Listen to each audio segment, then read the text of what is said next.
오늘 보실 하나님 말씀은 요한복음 8장 21절에서 30절입니다.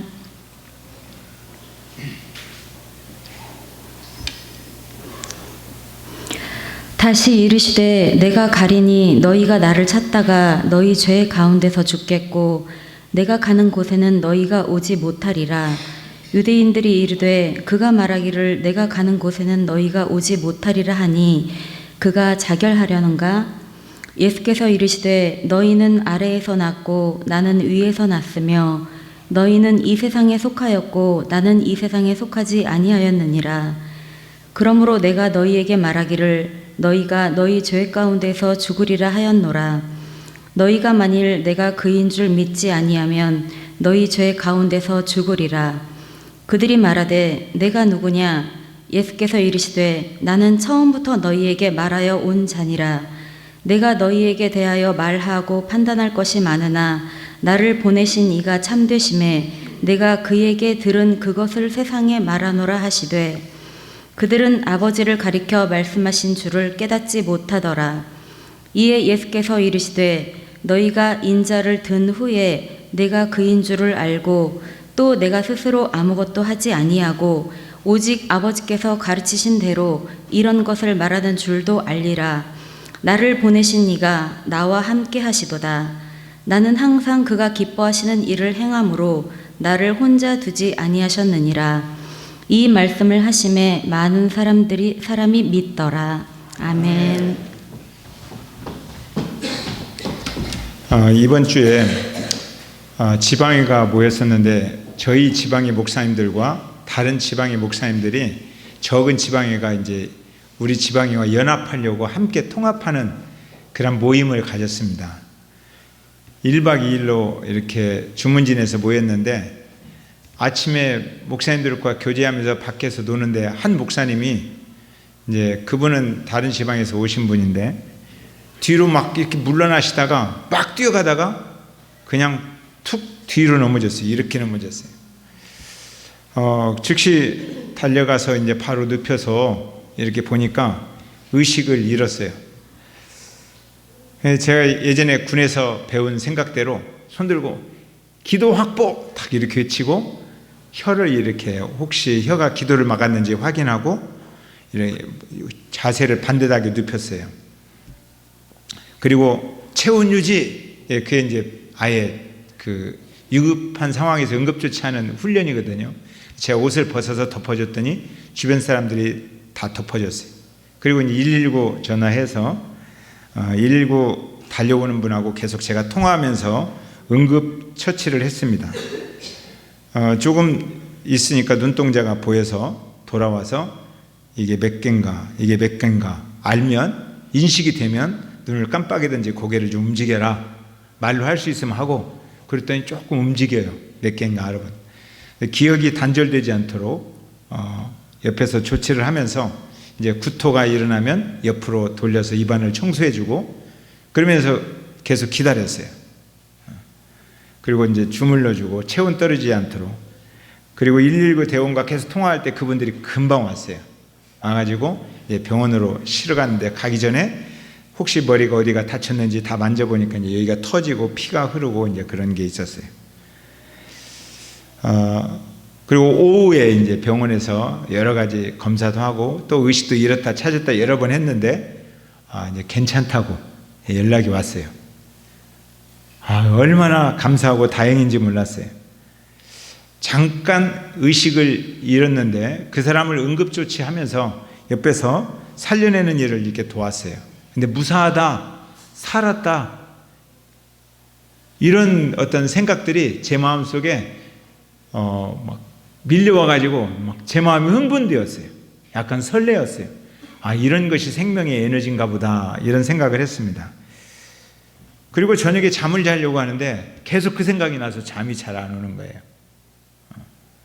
생각하고 그리고 육신의 생명을 살리는 일에 조금 기여했는데 주변 사람들이 저에게 엄청나게 막 칭찬을 해주는 거예요.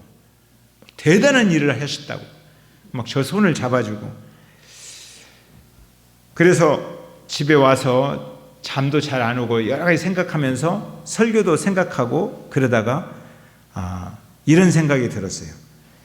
예수님을 모르는 사람이 지금 사망의 권세 앞에 사로잡혀서 지금 내 눈앞에서 숨이 멈추어가고 있고, 그리고 몸이 식어가고 있고, 이 생명을 잃어간다, 이러한 긴박감을 내가 느낄 수 있다면 지금보다 더 열심히 살 텐데, 너무 풀어지지 않고 살 텐데, 나만 생각하고 살지 않을 텐데, 이런 생각이 들었어요. 만일에 그런 사람이 내게 보이는 그런 영적인 통찰력이 내게 있다면 저는 119 전화하듯이 주님께 무릎 꿇고 구조 신호를 보낼 텐데, 주님, 비상사태입니다. 비상사태. 살려주세요. 어떻게 해야 되지요? 계속 물어보면서 주님의 지시를 받으면서 그 사람을 살려내는 일에 최선을 다할 텐데 영적 통찰력이 부족하구나. 만일에 그렇게 해서 한 사람을 살려냈다면 내가 저녁에 그 살려내는 일에 기여를 했기 때문에 자면서 잠도 잘 안 오고 막 가슴이 뛰어서 얼마나 행복하고 얼마나 기쁘고 얼마나 놀라운 일을 경험할까, 이런 생각을 하게 되었습니다. 우리 모두에게 이러한 영적인 그런 민감성이 있었으면 좋겠습니다. 아멘. 옆 사람에게 손잡고 사람을 살려내는 일에 민감합시다 라고 한번 인사합시다. 그리고 그 살려내는 사람을 어디에다 앉혀야 될까요? 뒤를 한번 쳐다보세요. 저기 빈자리. 그래서 한번 여러분들 직접 한번 보라고 이렇게 나오라고 한 거예요. 제가 이분 여기는 5명씩 앉게 하려다가 그러면 너무 빈자리가 큰 것 같아서 4분씩 앉으라고 한 거예요. 살려내는 일에 민감했으면 좋겠어요. 21절 이제 한번 읽어봅시다. 그런 마음으로 21절. 자, 시작.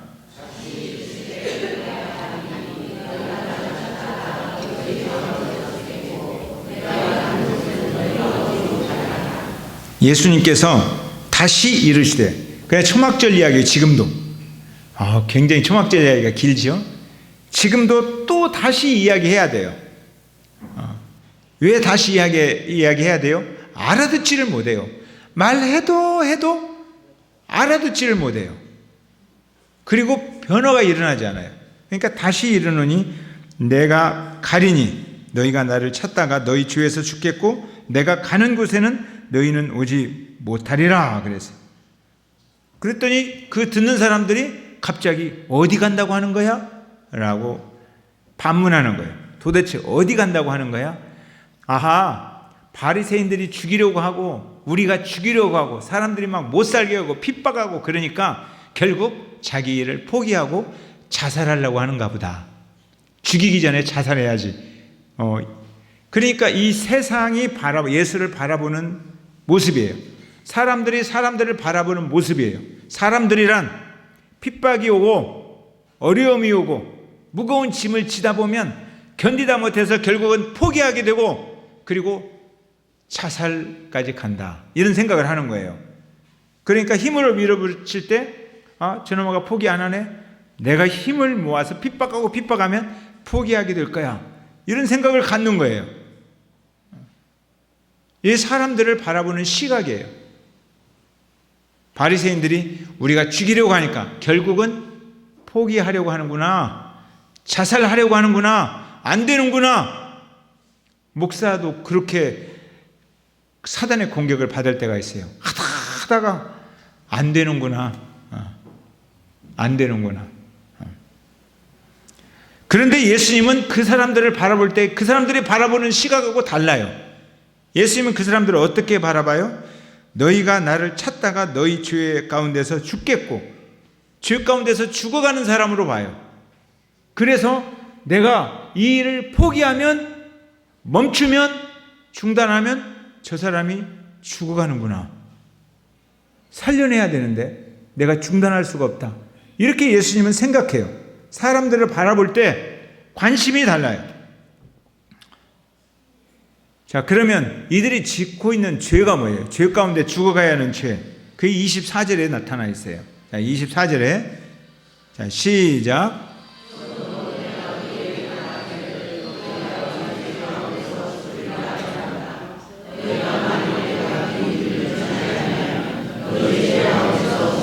앞에 무슨 이야기를 해주고 그들이 예수님이 자기를 하려고 하는가? 그랬더니 그게 아니라 내가 계속 위로부터 우리 아버지로부터 내가 왔다는 이야기를 계속 들려준 다음에 24절 이야기하는 거예요. 너희 죄 가운데서 죽으리라. 죄는 죽음을 가져온다는 거예요. 사망을 가져온다는 거예요. 이 죽음은 하나님을 찾아도 찾을 수 없는 하나님과의 단절이에요. 어느 때부턴가 영적으로도 병들면 하나님의 이름을 부르는데도 하나님의 소리가 들려오지 않아요. 그럼 병 들어가는 거예요. 단절되어 가는 거예요. 그런데 그 중에서 가장 급박한 이 죄의 내용이 뭐냐? 죄의 내용은 내가 그인 줄 믿지 아니하면, 그게 죄라는 거예요. 너희들이 나를 안 믿는다는 거예요. 너희들이 성경을 많이 알아도, 너희들이 율법을 너무너무 잘 알아도, 너희들이 신앙의 경력이 아무리 많아도, 너희들이 무슨 기적을 많이 경험했어도, 그래도 한 가지, 나를 안 믿으면 죄다, 이렇게 말하는 거예요. 예수님께서 그동안 이야기 많이 하셨어요. 그리고 그 사람들도 알아요. 그 사람들도 구약을 잘 아는 사람들이기 때문에 목마른 자들아 내게로 오라, 이사야가 한 말이거든요. 그들은 그래서 메시아를 기다렸어요.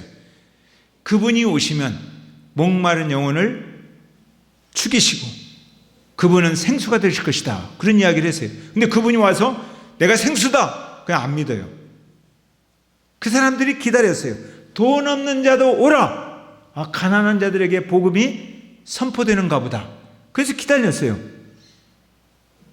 그런데 예수님께서 가난한 자들에게 희망을 심어주는 거예요. 절망하는 자에게 희망을 심어주는 거예요. 그런데 안 믿어요. 그 사람들은 성경 말씀을 누구보다도 잘 알아요. 맹인이 보며, 못 걷는 사람들이 걸으며, 나병 환자가 깨끗함을 받으며, 못 듣는 자가 들으며, 죽은 자가 살아나며, 이런 이야기를 많이 들었어요. 그리스도가 오시면 길이 열리고, 그분이 오시면 생명이 다가오고, 그분이 오시면 진리가 우리를 자유케 하고, 그분이 오시면 구원의 소망이 들어오고, 그분이 오시면 사망에서 생명으로 옮겨진다. 다 알고 있어요. 엄청나게 잘 알고 있는데 딱 한 가지만 몰라요. 예수님을 거절하고 있는 거예요. 예수님을 몰라고 하는 거예요. 예수님을 만나지 못했어요. 이 죄로 그들이 죽어간다. 주님이 그렇게 말씀하시는 거예요. 그 답답하고 아픈 마음을 주님이 한번 정리해서 다시 설명하는 말씀이 오늘 읽은 24절이에요. 우리가 아까 읽은 너희 죄 가운데서 죽으리라.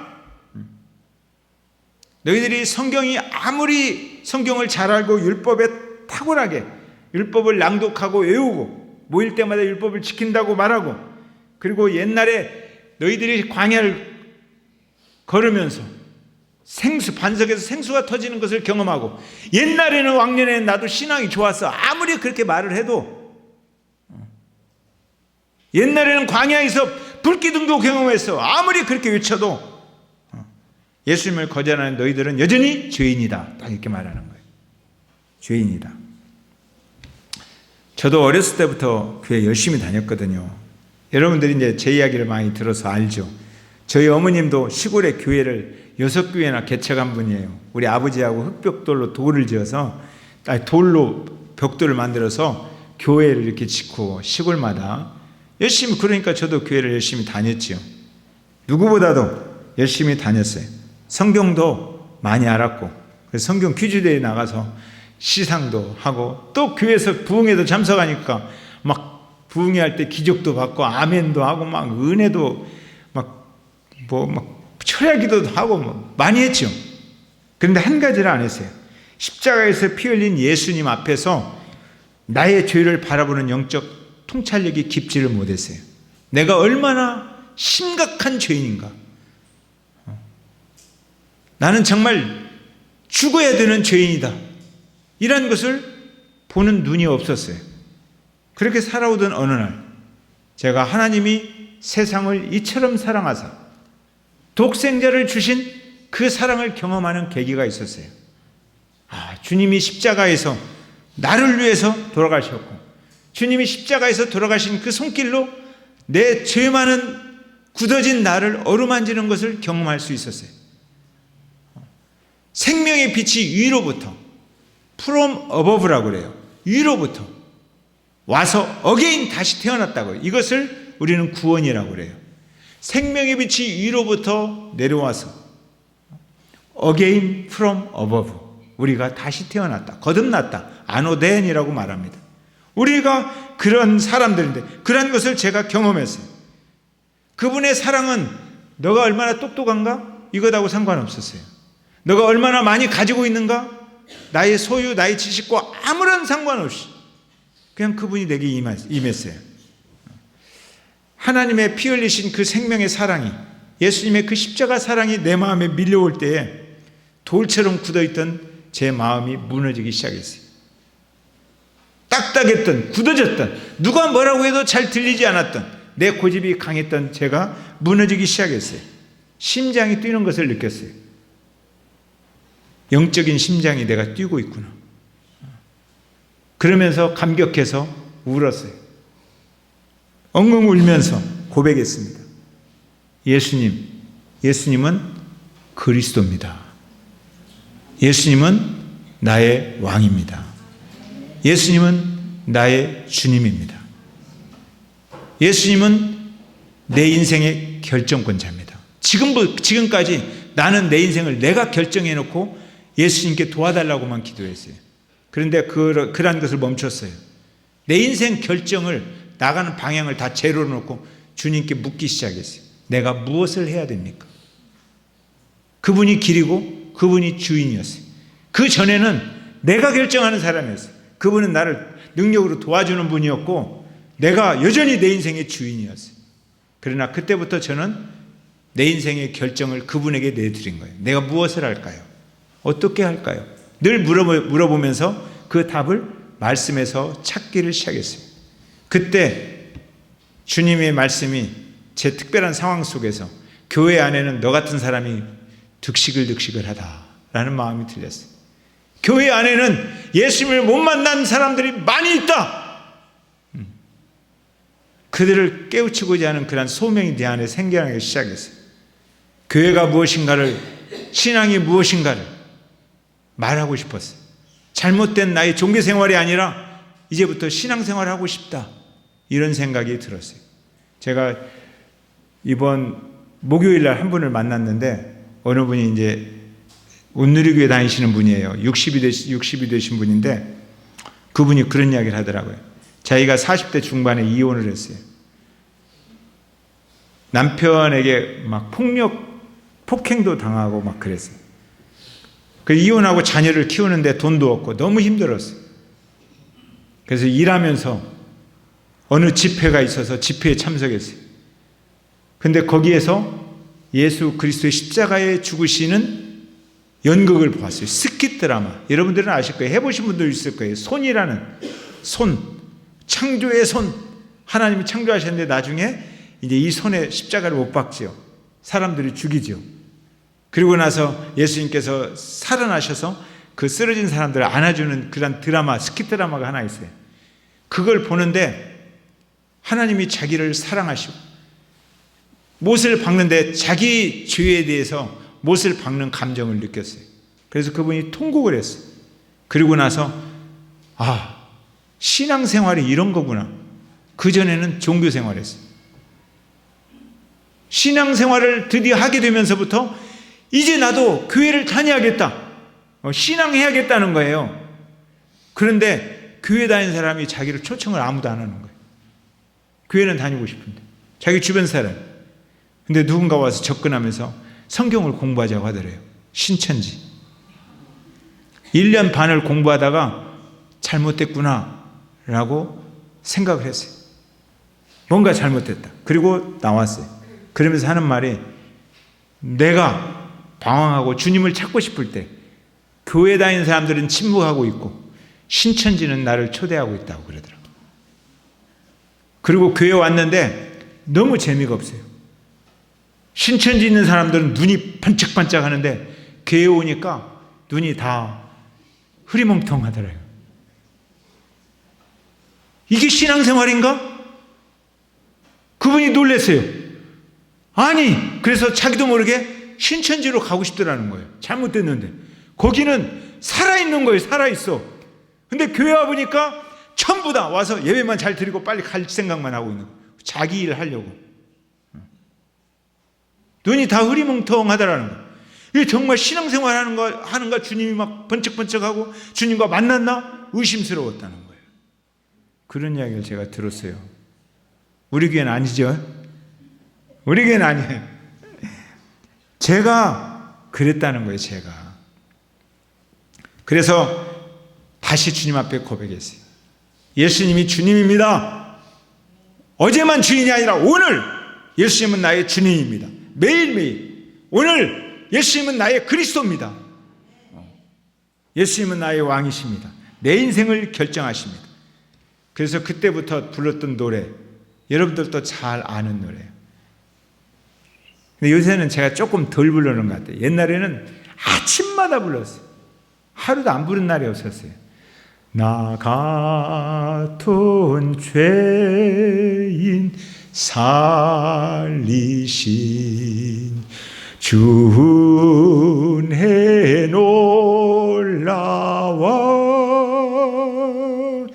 잃었던 생명 찾았고 광명을 얻었네. 정말 생명의 빛이 내 안에 밀려오면서 내 속에 있는 그 답답하고 굳어진 그런 내 마음들을 녹이고 어둠을 밝히고 죄악을 무너뜨리고 내 삶의 에너지를 주님께서 공급해 주셨어요. 그렇게 살아왔어요. 그런데 오늘날도 그때도 마찬가지로 주님이 그렇게 우리 가운데 손을 내미시는데도 듣지 않는 사람들이 있어요. 거절하는 사람들. 끝까지 안 들어요. 그 사람들이 바리새인들이에요. 그리고 이 시대에도 여전히 있습니다. 25절 시작.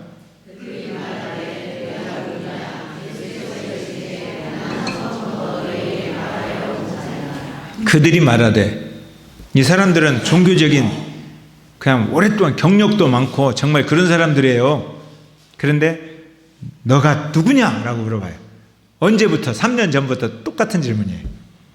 너가 누구냐? 그러니까 예수님께서 이러시되 나는 처음부터 3년 전부터 똑같은 말만 하고 있다는 거예요. 너희들은 똑같은 질문, 나는 똑같은 데다. 3년 전에 뭐라고 했어? 나는 아버지로부터 왔다. 우리 아버지가 성전의 주인이다. 이 성전은 기도하는 집이고 내가 성전이다. 내가 그리스도다. 계속 그 이야기했어요. 내가 생명이다. 너희들이 길이 없지 않는가? 내가 길이다. 진리다. 생명이다. 내가 부활이다. 너희들이 지금 길을 잃고 있다. 내가 참된 목자다. 아무리 이야기해도 안 들어요. 못 알아들어요. 그래서 너는 누구냐 이렇게 묻는 것입니다. 제가 이제 설교하는 사람들이 착각하는 게 있어요. 뭐냐면 자기가 설교 정말 잘한다고 착각을 해요. 저뿐만 아니라 많은 사람들이 나는 설교 잘한다. 근데 사실은 다 많은 분들이 하나님 말씀 다 잘 전하고 있어요. 저는 이렇게 하면 다 잘 듣는 게 아니에요. 안 듣는 사람도 있어요. 딱 보면 알아요. 안 듣는 사람도 있고 빨리 끝났으면 좋겠다. 그리고 또 너무 안 들려서 조는 분도 있어요. 막 큰 소리로 해도 다 졸아요. 그런 분도 있어요. 근데 어쩔 땐 난 설교 이렇게 못하나? 이런 생각도 들다가 위로를 받아요. 예수님이 설교해도 안 듣는 사람들이 있는데 까짓건 뭐 예수님이 그토록 외쳐도 안 듣는데 끝까지 3년을 외쳐도 안 듣잖아요. 근데 뭐 제가 외친다고 해서 안 듣는 것도 뭐 그럴 수 있죠. 그냥 듣는 분이 있으니까. 근데 예수님은 그렇게 안 들어도 또 말해요. 중단하지 않아요. 왜요? 살려내야 하기 때문에. 그러니까 안 들어도 나도 중단하지 않고 계속 전하면 되지, 이런 마음이 있습니다. 왜 안 들어요? 여러분들이 기도하셔야 돼요. 안 들리면 나한테 안 들려온다. 진리가 안 들려온다. 그러면 하나님 내 귀를 열어 주시옵소서. 이렇게 기도해야 돼요. 그런데 그 기도 안 하고 하나님 목사님 설교 잘하게 해 주시옵소서. 그 말만 하고 있는 거예요. 자기는 안 듣고. 그래서 어떤 분은 목사가 설교 잘하는 법 그런 책이 있어요. 설교 잘하는 비결 7가지 뭐 이런 책 사다가 목사님 선물하는 거예요. 설교 좀 잘하라고. 그런데 중요한 것은 뭐냐면 내 귀를 열어달라고 기도해야 돼요. 내가 먼저 열려야 돼요. 하나님 내 귀를 열어주시옵소서. 내 마음을 비워주시옵소서. 텅 빈 마음에 물이 채워지잖아요. 그러니까 내가 비워져야 돼. 내가 깨지고 내 귀가 열려야 돼요. 이 기도를 먼저 하셔야 돼요. 아멘. 그리고 두 번째로 이제 목사님 설교 좀 잘 좀 하게 해주세요라고 두 번째로 기도해야 돼요. 여러분들이 하나님께서 내 귀를 열어주세요. 그래 주님이 귀를 열어주셨어요. 그러면 어떻게 될까요? 인생이 달라져요. 말씀이 들리면 인생이 달라져요. 내 마음이 달라지고 마음이 달라지면 생각과 내 삶이 달라지고 여러분들 마음이 좋으면 얼굴도 빛나요. 여러분들의 인생과 얼굴이 빛났으면 좋겠습니다. 아멘. 옆 사람 보세요. 빛나는지. 집사님 얼굴이 빛납니다. 인사 좀 하세요. 우리 환하게 삽시다. 자, 28절 시작.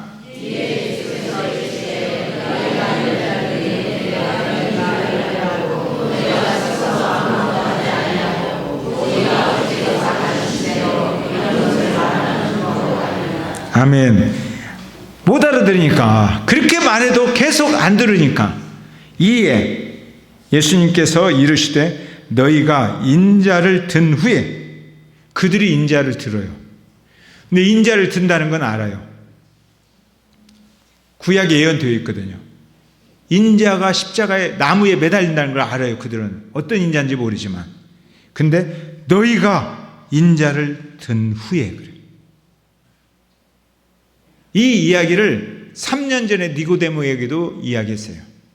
못 알아들으니까 너희들이 광야에서 노뱀이 매달리는 것을 보았느냐? 불순종하다가 뱀들이 물어 죽였잖아요. 그때 사람들이 살려주세요 하니까 모세가 노뱀을 매달아 달았어요. 그리고 한 가지만 말했어요. 바라보면 살고 바라보지 않으면 죽는다. 그런데 안 바라봐요. 안 바라. 그런데 예수님께서 다시 말씀하시는 거예요. 인자도 이렇게 들려야 하리니 예수님께서 십자가에 못 박혀 죽으신 후에 장대에 높이 매달린 노뱀처럼 십자가에 매달려 돌아가신 예수 그리스도를 바라보면 그리고 그분을 따라오면 그분 안에서 역사가 일어난다는 거예요. 생명의 빛이 비춰올 줄로 믿습니다. 예수님께서는 이미 십자가에 못 박혀 달려 돌아가실 것을 이 땅에 오시기 전부터 계획하셨어요. 그리고 거기서 할 말도 주님은 가슴에 새기셨어요. 그때 새길 말이 뭐예요? 마지막 돌아가시면서 다 이루었다. 테텔레스타이라고 다 이루었다. 그 말을 예수님은 준비하고 계세요. 다 이루었다. 너희들을 살려낼 수 있는 길을 다 만들었다. 길을 완전히 확보했다. 바라보면 그리고 따라오면 그러면 너희들은 살리라. 이것이 주님의 계획이에요. 하나님이 세상을 이처럼 사랑하사 독생자를 주셨으니 이는 저를 믿는 자마다 멸망치 않고 영생을 얻게 하려 하심이라. 십자가를 바라보면서 그 영원한 생명에 대한 눈이 밝혀진다는 거예요. 여러분들은 어때요? 주님 만나셨어요? 그럼 덜컹하죠? 주님을 만났느냐는 말은 내 죄를 내가 민감하게 바라보았고 생명의 주님, 그 죄를 용서하시는 생명의 주님, 나를 향하여 내미시는 그 손을 붙잡고 그분의 빛이 내 안에 비치고 있느냐? 그런 질문이에요. 성경은 그렇게 물어봐요. 너 성경을 많이 아느냐? 너 율법을 잘 행하느냐? 그런 거 안 물어봐요. 성경을 많이 알면 알수록 좋지만 아는 것하고 상관없어요. 너 얼마나 소유했느냐 그런 거 묻지 않아요. 독생자 예수 그리스도를 만났느냐? 주님은 그것을 신앙이라고 하는 거예요. 이보다 더 중요한 문제는 없어요. 자, 주님을 만나면 어떻게 되겠어요? 주님을 만나면 따라갈 수밖에 없어요. 만나지 않으면 따라갈까 말까 계산하고 고민하지만 만나면 따라갈 수밖에 없어요. 그 사람들이 제자들입니다. 따라가는 사람들. 그래서 저는 기꺼이 나는 제자다 이렇게 말을 해요. 여러분은 제자입니까? 아멘. 따라가는 거예요. 제자로서 파송되는 거예요. 어디에? 어떤 분은 병원에, 어떤 분은 직장에, 어떤 분은 일터에, 곳곳에 파송되어서 거기에서 제자의 삶을 살아가는 거예요. 근데 제자의 삶을 살아가려고 하니까 다른 사람의 시선이 보여요. 왜? 내가 제자다 해놓고 헛소리하면 다른 사람이 욕할까 봐. 그래서 입을 딱 닫는 거예요. 제자의 삶을 사는 것이 두려워요. 어려워요. 그래서 어디 가서 나 그리스도인이야 이런 말을 잘 안 해요. 한 3년쯤 다닌 다음에 야 너도 교회 다니고 있었어? 라는 소리를 듣게 되는 거예요. 어때요? 여러분들이 삶의 터전에서 그리스도인으로 제자로 살아가려면 어렵습니까? 사람들의 시각은 어렵다 이렇게 말하는 거예요. 그런데 예수님은 어렵지 않다. 왜냐하면 29절 같으니까 라고 말씀하시는 거예요. 자, 29절. 자, 시작.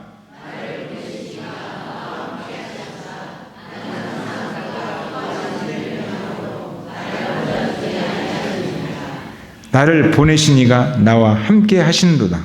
바라만 보고 있는 사람과 바라보고 따라오는 사람의 차이예요. 그 노래 있죠? 바라만 보고 있지. 바라만 보고 있어요. 바라만 보고. 그 사람은 아직 그 만남의 깊이가 적은 사람. 바라만 보고 있어요. 바라만 보고 있을 수가 없어요. 그분의 생명의 에너지가 밀려오면 따라갈 수밖에 없어요. 그런데 그 길이 어렵다는 길이에요. 근데 예수님이 어렵지 않다. 왜냐하면 나를 보내신 이가 나와 함께 하시느니라. 그분이 나와 함께 한다는 거예요. 그 길만이. 그러니까 주여 나와 함께 하시옵소서 그런 기도 안 해도 그 길을 가면 주님이 함께 하신다는 거예요. 근데 그 길을 안 가면서 주여 함께 하시옵소서라고 몸부림치고 그래요. 그 길을 가세요. 그러면 주님이 함께 하시는 거예요. 말씀이 성취되는 거예요. 왜요? 그 길은 주님이 기뻐하시는 길이라는 거예요. 주님이 기뻐하시는 길. 그러므로 결단코 너를 혼자 두지 아니하겠다라는 것이 주님의 약속이에요. 아버지의 약속. 저는요, 여러 사람이 기뻐하지 않아도 저를 보고 저희 집사람이 기뻐해도 너무너무 기분이 좋아요. 멀리까지 갈 것도 없어. 우리 아이들이 저를 보고 기뻐하는 거예요. 그러면 막 제가 하늘을 날아갈 것 같아요. 우리 지체들이 여러분들이 저를 보고 기뻐하면요, 그날 저녁 제가 얼마나 좋은지 몰라요. 아멘. 그래서 저를 기뻐하는 메시지 자주 보내주세요. 그러면 내가 막 하늘을 날아갈 것 같아요. 그러니까 나를 기뻐해 준다는 거예요. 그런데 하나님이 기뻐하신 일, 내가 하나님을 기쁘시게 하는 일, 그러면 하나님의 기쁨이 내 안에 밀려오는 거예요. 그래야 다른 사람도 기쁘게 할 수 있잖아요. 하나님을 기쁘게 하는 일이 뭐냐? 잃어버린 영혼 바라보면서 오늘 이 말씀이에요. 그분이 내가 영혼 살리는 길을 가면 그분이 기뻐하신다는 거예요. 그리고 하시는 말씀이 절대 너 혼자 놔두지 아니한다. 세상 끝날까지 곳곳에서 약속하는 거예요. 내가 너와 함께하리라. 주님이 약속하신 거예요. 제가 119 전화를 해도 119 대원이라 할지라도 신속하게 달려와요. 내가 다 어떻게 할 수가 없어요. 그런데 이번 주 화요일 날 그런 경험했다고 했잖아요. 119 전화해서 지금 어려워요. 신속하게 달려오는 거예요. 그런데 그 119 요원보다 더 신속하게 더 큰 능력을 가지고 더 빠르게 더 정확하게 통화 내용하면서 달려오시는 분이 계신다는 거예요. 그분이 달려오면서 나한테 말씀해 주시는 거예요. 내가 지금 어떻게 할지를 모르겠어요. 살려내긴 살려내야겠는데 내 능력도 부족하고 지식도 부족하고 어떻게 할지 모르겠어. 그런데 살려내야 돼. 근데 그분과 전화를 다 잡고 있으면 그분이 말씀하시는 거예요. 너 혼자 가는 길이 아니다. 내가 지금 달려간다. 너가 하는 일 내가 기쁘다. 내가 너와 함께 하겠다. 결단코 너를 혼자 두지 아니하리라. 아멘. 바울은 이런 기쁨이 있었어요. 감옥 속에 그냥 갇히면 얼마나 눅눅하고 힘들겠습니까? 여러분들 감옥 속에 갇히면 얼마나 힘들어요? 뭐 일단 그런 감옥이 아니라 돈의 감옥, 병의 감옥, 뭐 그런 모든 것이 다 단절되잖아요. 어느 분이 이번 주에 나 죽을 것 같아요. 전화 왔어요. 나 죽을 것 같다고. 목사님 오래 살지 못할 것 같다. 왜요? 순간적으로 두려움에 감옥에 갇히는 거예요. 그러면 막 단절되는 거예요. 모든 게 단절돼요. 바울도 단절되었어요. 그런데 하나님이 함께 하시는 거예요. 그러니까 거기서 뭐라고 해요? 보니까 기뻐하지 못하는 사람들을 바라보면서 너무너무 안타까운 거예요. 빌립보 교회를 향해서 제발 좀 기뻐해라.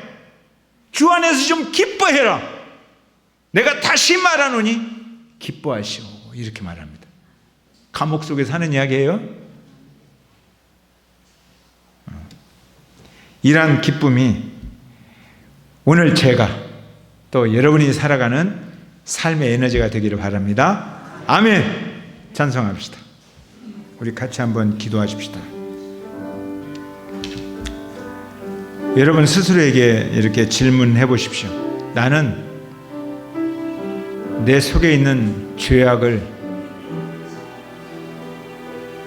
정확하게, 심각하게 그렇게 바라보고 직면한 그런 적이 있었던가?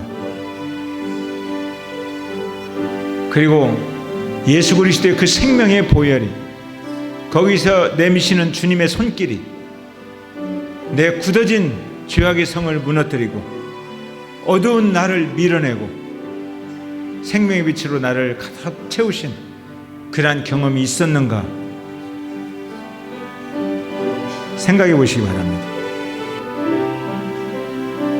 그리고 내 주변에 이렇게 죄악 때문에 죽어가는 사람, 숨이 넘어가는 사람, 몸이 식어가는 사람, 생명을 잃어가는 사람, 이런 사람으로 예수를 모르는 사람들이 보이기 시작하는가? 한번 질문해 보시기 바랍니다. 주님은 오늘 우리들에게 이렇게 말씀하십니다. 내가 너와 함께 하리라. 내가 너에게 달려간다. 내가 너와 함께하고 생명을 살리는 일, 사람을 살리는 일, 에너지를 공급하는 일, 이 일은 내가 기뻐하는 일이기 때문에 결단코 너를 혼자 두지 아니하겠다. 이렇게 말씀하십니다. 하나님을 기쁘시게 합시다. 우리 남은 인생 살아가면서 하나님을 기쁘시게 하고 잃어버린 영혼 살려내고 하나님께 영광을 돌리고 내 인생이 가치 있는 인생이 될 수 있도록 그렇게 한번 기도하십시다. 하나님 앞에 이 시간 우리의 마음을 토하는 기도 하시기 바랍니다. 살아계신 아버지 하나님 감사합니다. 하나님 아버지 살아계시고 지금도 역사하시고 우리가 주님 앞에 신실하게 살지 못하는 것 때문에 안타까워하시며 우리를 찾아오시고 끌어안아 주시는 우리 아버지, 오늘 이 말씀을 통해서 우리의 신앙을 다시 한번 돌이켜보게 하셔서 감사합니다.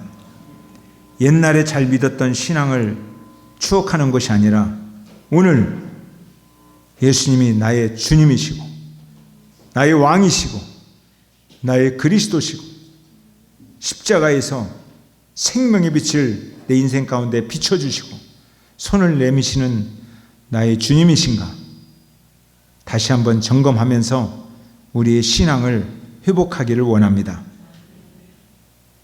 바라만 보고 있는 사람들이 아니라 주님의 은혜가 너무나 감격스러워서 힘들어서 걷는 길이 아니라 주님이 함께 하시기에 기쁨으로 걷는 그런 주님을 따르는 신앙생활을 할 수 있도록 축복하여 주옵소서.